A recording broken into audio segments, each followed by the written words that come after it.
अस्सलामु अलैकुम वरहमतुल्लाहि वबरकातुहू। अजीज तलबा व तलबात, कल जो है आपके सामने पेज नंबर 25 से लेकर के 26 तक गोया के ऊपर से लेकर के तीसरा पैराग्राफ तक की तशरीह हो चुकी है, तर्जुमे हो चुके हैं। उम्मीद है कि आप सुने होंगे, समझे होंगे। आज आपके सामने पेज नंबर यानी सफ़ा नंबर 26 से ऊपर से लेकर के दूसरा पैराग्राफ, मेहमानों ने खाना खाया। यहाँ से देखिए, पहला पैराग्राफ छोड़ के दूसरे पैराग्राफ से मेहमानों ने खाना खाया, वहाँ से शुरू करना है।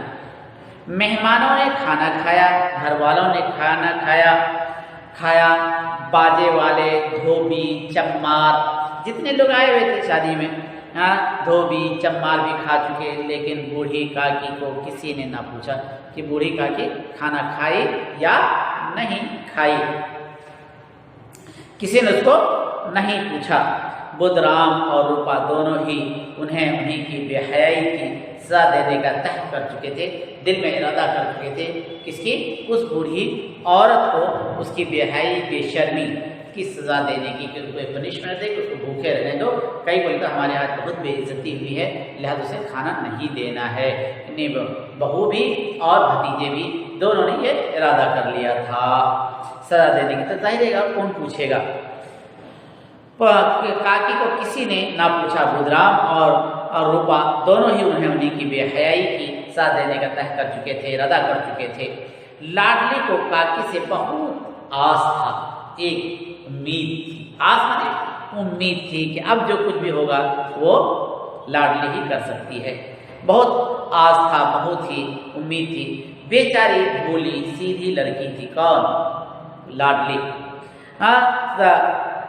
तिफलाना शौक़ और शरारत उसमें बू तक ना थी। तिफलाना बचपना, तिफलाना ने बचपने की जो शौक़ है, बच्चे की शरारत, इस तरह की करेंगे उसके अंदर उसकी बात तक उसके अंदर मौजूद नहीं। बड़ी संजीदा किस्म की लाडली जो बच्ची थी, बड़ी संजीदा किस्म की थी। उनके शरारत और बदमाशी ज़रा भी उसके अंदर नहीं पाई जाती थी।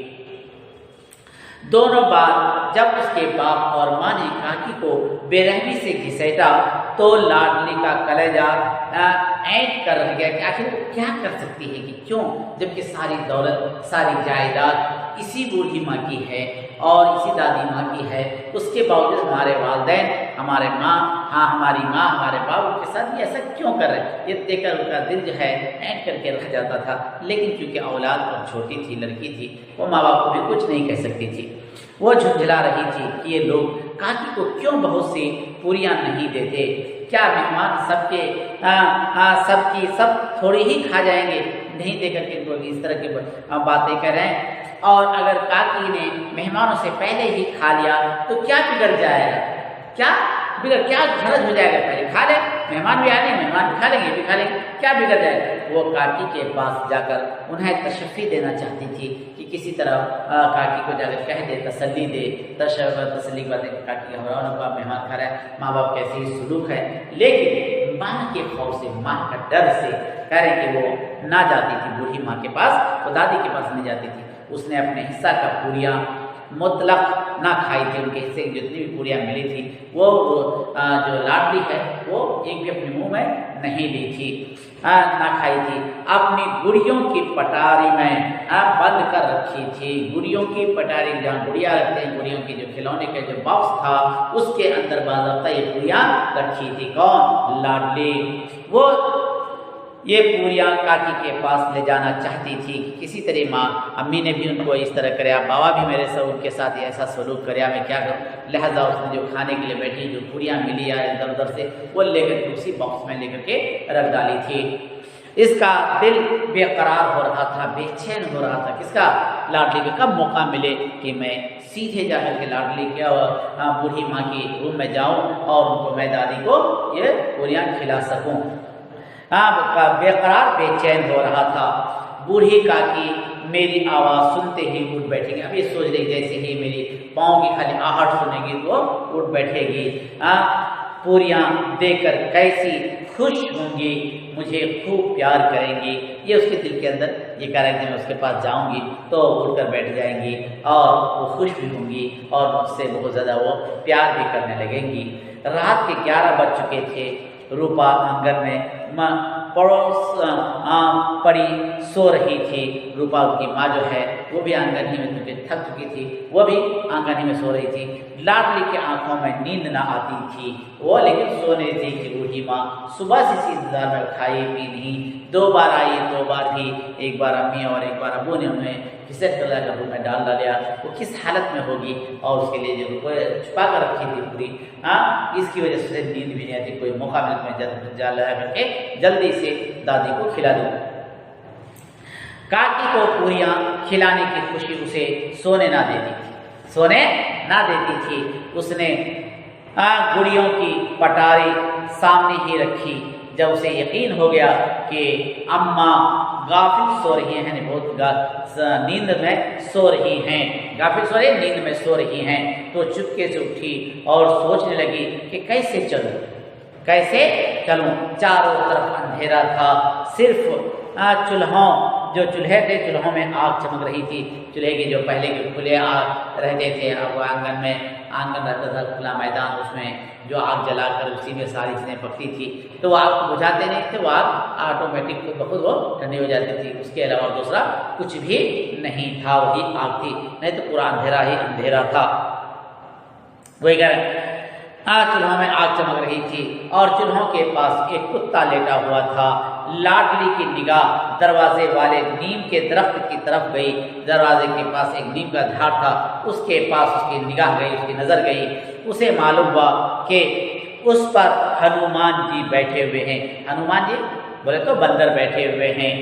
उनकी दुम, उनकी गुदा सब साफ नज़र आती थी और उनकी दुम भी और उसकी बॉडी भी उसे किसको, लाडली को साफ निगाह दिखाई देती थी। मारे खौफ के उसने आँख बंद कर ली। लाडली भी हमारे डर के, उस बंदर के और उस कुत्ते के डर से आँखें बंद कर ली।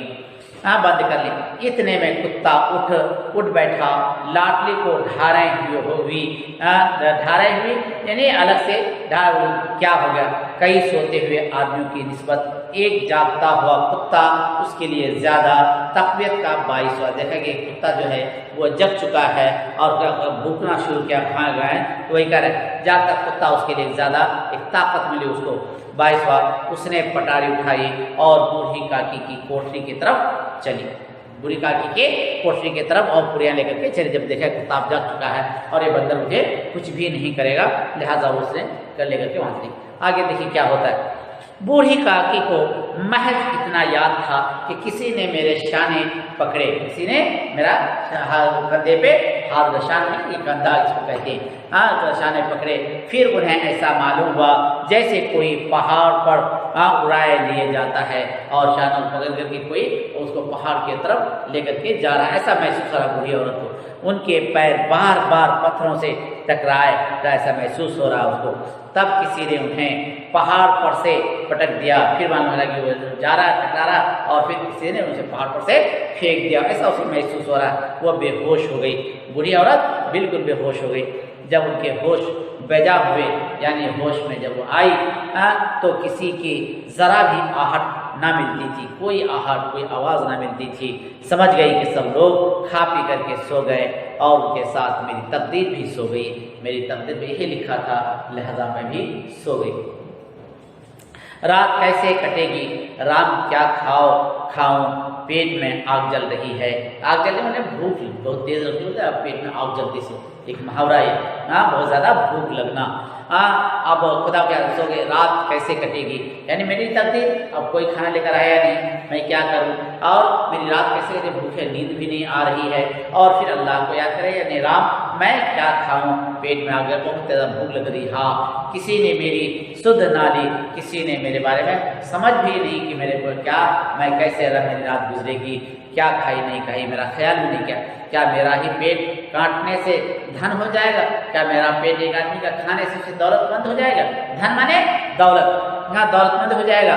उन लोगों को इतनी दिया भी, इतना रहम भी नहीं आती कि बुढ़िया ना जाने कब मर जाए, ये भी उस पर ऊपर रहम नहीं आया कि ना जाने कि बुढ़िया कब मर जाए, खिला दो उसका रुपया क्यों दिखाएं, उसका रुपया उसे क्यों न दिखाएं। देखिए आगे, मैं पेट की रोटियां ही खाती हूँ और क्या करती हूँ, सिवा पेट भर करके खाने के अलावा दूसरा मेरा क्या है, वो खाती हूँ और तो कुछ नहीं खाती हूँ, मुझे पेट भर खाना होना वो भी नहीं दे रहे लोग। इस पर यह हाल, मैं अंधेरी अपाहिज ठहरी, मैं अंधी भी हूँ और अपाहिज चलने फिरने से मजबूर भी हूँ, ना कुछ सूझे ना बूझे, ना मेरे अंदर सोच है ना बूझ है। अगर आंगन में चली गई तो क्या बुधराम से इतना कहते ना बनता था कि काकी अभी लोग खा रहे हैं, फिर आना, खाली इतना कह देते तो काफ़ी था। इसके वजह से तो मुझे इस तरह के अल्फाज कही और शानों पकड़ करके रूम में हला करके पटक दी, तरह तरह के बात ये भी कह सकते थे।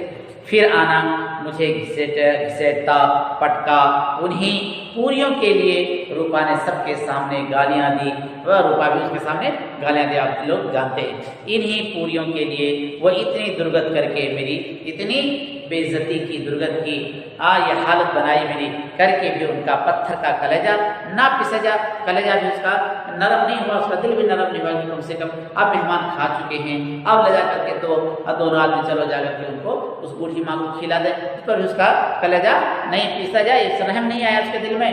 सबको खिलाया, मेरी बात ना पूछी, सबको खिलाया और मेरी बात किसी से पूछी भी नहीं। जब तभी ना दिया तो अब क्या देगी, जब तभी नहीं दिया लाकर पटक दी और उसी के साथ लाकर खाना दे क्या हो जाता, लेकिन वो पटक दी। ये सोच कर मायूसाना सब्र के साथ ले गई, मायूसाना थी और वो उसी अंदाज में लेट गई। रिक्कत से गला भर भर आता था, यानी रिक्कत में अफसोस से कि इंसान की एक हालत होती है तो दिल रोता है, जुबान नहीं रोती है, आवाज़ नहीं निकलती है, लेकिन दिल रोता, उसको दिक्कत भर आता, लेकिन मेहमानों के लिहाज से रोती ना थी, मेहमानों के लिहाज से भी कि वो रोना नहीं आता था। ये कहा एक उनके कान में आवाज़ आई, कहा कि उठो मैं पूरी लाई। ये सोच रही थी कि अचानक एक आवाज़ आती है कि उठो काकी मैं पूरी लाई हूँ। काकी ने लाडली की आवाज़ पहचानी, फौरन आवाज़ पहचान ली कि लाडली है। आवाज़ चटपट उठ बैठी, फटाफट उठ बैठी, क्योंकि भूख भी थी और समझ गई कि लाई होगी। दोनों हाथों से लाडली को टटोला, किधर है, जाहिर आंधी थी, आँख दिखाई नहीं देती तो देखा किधर है, टटोला और उसे गोद में बैठा लिया, एक बैग बच्ची को लेकर के गोद में बैठा ली। लाडली ने पूरियाँ निकाल कर दी, गोदी से फरों अपने खोले और खोल करके काकी ने पूछा क्या तुम्हारी अम्मा ने दी है, देख कितनी मोहब्बत है। फिर कहा कि बेटा क्या तूने ये अम्मा ने दी है। लाली ने फख्र से कहा नहीं, ये मेरे हिस्से की हैं, ये अम्मी ने नहीं दी है, बल्कि ये मेरे हिस्से की, मुझे खाने के लिए मैं छुपा करके रख करके तुम्हारे लिए लाई हूँ। काकी पूरियों पर टूट पड़ी मैंने गिरना थोड़ी है, बस फटाफट लेना खाना शुरू की। 5 मिनट में पटारी खाली हो गई, जितनी भी थी सारी पूरियाँ खाली हो गई। लाडली ने पूछा काकी पेट भर गया क्या दादी अम्मी, अब तुम्हारा पेट भर गया। जैसे थोड़ी सी बारिश ठंडक की जगह और भी हम्स पैदा कर देती है, गर्मी पैदा कर देती है।